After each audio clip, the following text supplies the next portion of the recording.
మన మనస్సు మంచిగా శుభ్రంగా సంస్కరణలో మంచి శిక్షణలో ఉండడానికి ఇప్పుడు నేను చెప్పబోయే 4 విషయాలు మంచిగా గుర్తుంచుకోండి. మొదటి విషయం క్షమాభిక్ష, తౌబా, ఇస్తిగ్ఫార్. తౌబా, మనం అల్లాహ్తో తౌబా చేస్తున్నాము, మనం ఇస్తిగ్ఫార్ చేస్తున్నాము, పాపాల క్షమాభిక్ష కోరుతున్నాము అల్లాహ్తో. అంటే ఈ 3 మూల విషయాలు తౌబా ఇస్తిగ్ఫార్లో ఉండడం తప్పనిసరి. ఒకటి, సర్వ చెడులను పాపాలను విడనాడాలి, వాటి జోలికి వెళ్ళకూడదు. రెండవది, జరిగిన పాపంపై పశ్చాత్తాపపడాలి. అయ్యో ఛీ, ఎందుకైతే నాతో జరిగిందో, ఈ విధంగా ఒక బాధ ఉండాలి. ఆహా, ఇంత మంచిగా ఉండే కదా, నేను ఎందుకు చేయకపోతే, ఈ విధంగా కాదు, అస్తగ్ఫిరుల్లాహ్.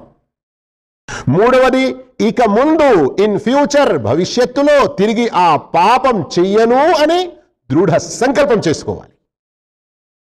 ఇలాంటి తౌబా చేసిన వారి కొరకు అల్లాహ్ ఎంత గొప్ప శుభవార్త ఇస్తున్నాడో గమనించండి. సూరతు తహరీమ్ ఆయత్ నంబర్ 8.